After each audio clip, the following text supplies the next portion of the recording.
Look around, we're everywhere. We build cities that scrape the sky and send robots to other planets. We write symphonies and split atoms. No other animal comes close. A lion is a powerful hunter, but it hunts the same way it did 100,000 years ago. A beaver is a brilliant engineer, but its dams haven't changed much either. Or we have. We went from chipping rocks to building supercomputers in what is, evolutionarily speaking, the blink of an eye. How did this happen? What's our secret? People have lots of ideas. We walk on two legs. We have amazing hands with opposable thumbs. We learned to control fire. We have big, clever brains. All of these are true. And all of them are important, but are they the real reason? Are they the key that unlocked everything else? Maybe not. Maybe they are just parts of the machine. The real secret, the operating system that runs the whole thing, might be something we use every single second of every day. Something so fundamental we barely even notice it. Language. It seems too simple, doesn't it? Just talking. Grunts, clicks, words. How could that be more important than a brain that can reason or hands that can build? But what if language isn't just one advantage among many? What if it's the thing that supercharges all the others? What if it's the network that connects individual human brains into a kind of superorganism capable of things no single brain could ever achieve? That's the idea, and it's a powerful one. Let's think about the other contenders first. Take walking upright. Bipedalism was a huge deal. It got us up out of the grass of the savannah. We could see farther, spot predators, spot food. And most importantly, it freed our hands. We weren't knuckle walking anymore. Our hands were now free to carry things. Food, babies, and eventually tools. This was a massive step. It set the stage for everything that came later. But by itself, it's not enough. Free hands are great, but what do you do with them? You can carry a rock, okay? But how do you learn to shape that rock into an axe? How do you pass that skill on to your children? An Australopithecine, an early human ancestor, had free hands for millions of years. Yet their technology, simple stone tools, barely changed for 1,000,000 years at a time. 1,000,000 years. Imagine us using the same smartphone for 1,000,000 years. It's unthinkable. Something was missing. The ability to carry a tool is not the same as the ability to improve it, share the improvement, and build on it generation after generation. So what about the hands themselves? Our opposable thumbs are marvels of natural engineering.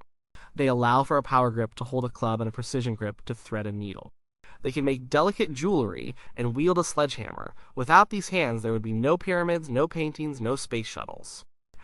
They are the ultimate multi-tool. But again, a chimpanzee has opposable thumbs. They can use tools.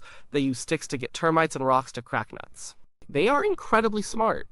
But they don't sit around the fire at night discussing better ways to find termites. They don't create a school to teach young chimps the advanced principles of nut cracking. Each chimp mostly figures it out for itself, or by simple observation. The knowledge doesn't accumulate. It doesn't grow and compound over generations. The hardware is there, the hands and the brain to use them. But the software for sharing the user manual is missing. Then there's fire. Mastering fire was, without a doubt, a game changer. It gave us warmth, allowing us to survive cold nights and move into colder climates. It gave us light, extending our day and letting us see in the dark. It protected us from predators, keeping the lions and hyenas at a distance. And it revolutionized our diet. Cooking food makes it easier to chew and digest. It unlocks more calories and nutrients. Some scientists think that the extra energy we got from cooked food is what fueled the expansion of our brains. A bigger brain needs more energy, and fire was our power plant. But fire is a dangerous thing. It needs to be controlled. It needs to be managed. You can't just let it burn out. You need to gather fuel. You need to protect it from the rain. You need to make sure it doesn't burn down your camp. This requires coordination. It requires planning. How do you organize a group to take turns watching the fire through the night? How do you decide who goes to get more wood? You watch now, I'll sleep. Wake me when the moon is there. Tomorrow we need more dry branches. This all requires communication, not just a yelp of alarm, but a way to talk about the past, the present, and the future. A way to assign tasks and make agreements. Without that, managing fire would be almost impossible. This brings us to the big one, the brain. Our brains are ridiculously large for our body size. They are 3 times bigger than the brain of our closest living relative, the chimpanzee. This is the hardware, the central processing unit. It's where our thinking, our reasoning, our problem solving happens. Surely, this is the answer. We're successful because we're smart. And of course, that's true. But it's not the whole story. What is all that brain power for? A powerful computer with no software, no operating system, is just a hot, useless box. It can't do anything. Many scientists now believe that the primary evolutionary pressure that drove our brains to get so big was not to solve problems in the physical world, like how to hunt a deer. It was to navigate the incredibly complex social world of other humans. We are social animals. Our survival depends on our ability to cooperate, to form alliances, to understand who is a friend and who is a rival, who to trust and who is cheating the system. This is called the social brain hypothesis. It suggests that our brains grew not to outsmart leopards, but to outsmart, or at least understand, each other. And what is the primary tool for managing social reality? Language. Language allows you to know things you haven't seen yourself. I can tell you that Ugg is a good hunter, but he's also lazy and won't share his food. You don't have to spend weeks observing Ugg to learn this. You now have valuable social information. To partner with Ugg for the hunt, but not to expect him to help you when you're hungry. Now, multiply that by a group of 100 people. The amount of social data is staggering. Who is related to whom? Who owes a favor to whom? Who is angry at whom? Keeping track of all this requires immense brain power. And language is the tool that makes it possible. It is the gossip that binds our societies together. So, let's stop looking at language as just another item on the list of human advantages. Let's start looking at it as the key that unlocks all the others. It's the catalyst. It's the force multiplier. Think about it in the simplest terms. The most basic function of language is to share information efficiently. A monkey can make an alarm call. One call for eagle, another for snake. That's useful. It's communication. But it's limited to the here and now. You can't have a monkey call for, I saw an eagle over by the big rock yesterday, so we should be careful when we go there tomorrow. Humans can do that, and it changes everything. We can share detailed information about the world. There are berry bushes over the next hill. The red ones are sweet, but the blue ones will make you sick. This is a huge survival advantage. It means the knowledge of one person can become the knowledge of the entire group. We don't all have to get sick from the blueberries to learn that they are poisonous. One person's bad experience can save everyone else.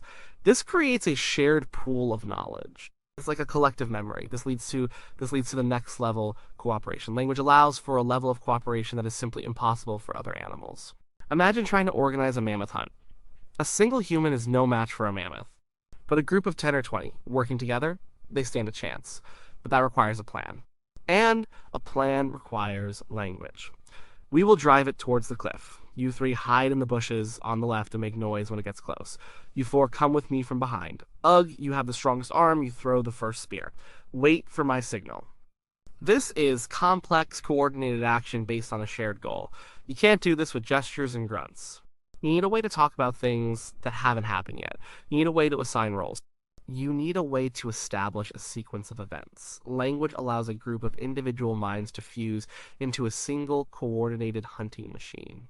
This principle applies to everything we do, building a shelter, defending against a rival tribe, navigating a long journey. Everything is easier when you can make a detailed plan and ensure everyone understands their part.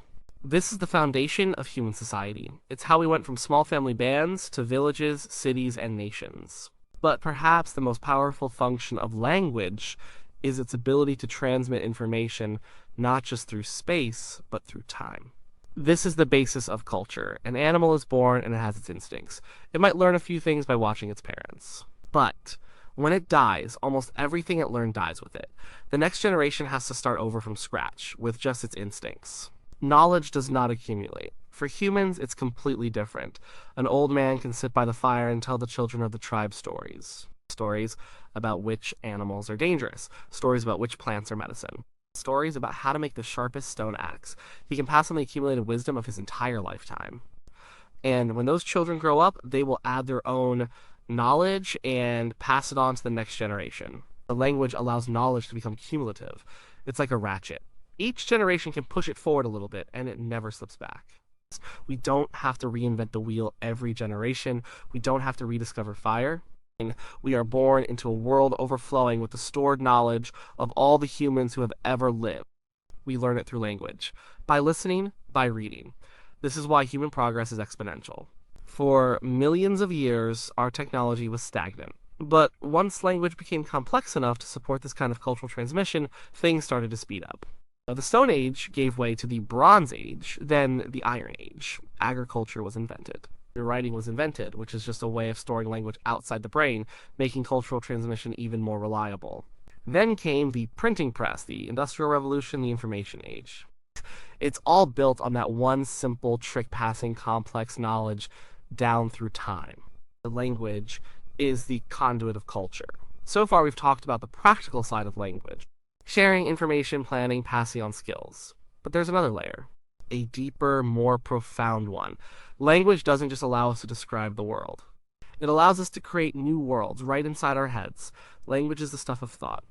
It gives us the ability to think about abstract concepts. A dog can know fear.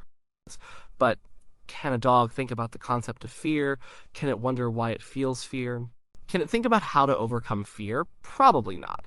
Language gives us words for things like justice, honor, freedom, love. These things don't exist in the physical world. You can't pick up a piece of justice. You can't point to freedom. They are complex ideas, and they only exist because we have language to define them and discuss them. It also allows us to think about the past and the future. We can reflect on our mistakes from last week and make a plan to do better next week. We can set long-term goals. This year, we will plant our crops by the river. If we have a good harvest, we will have enough food to survive the winter. This ability to mentally time travel, to learn from a detailed past and plan for a distant future is a uniquely human skill, and it's powered by language. And it goes even further. Language allows us to talk about things that are not real at all. We can tell stories, we can imagine gods and spirits, we can create myths and legends. This might seem like a frivolous thing, but it's not.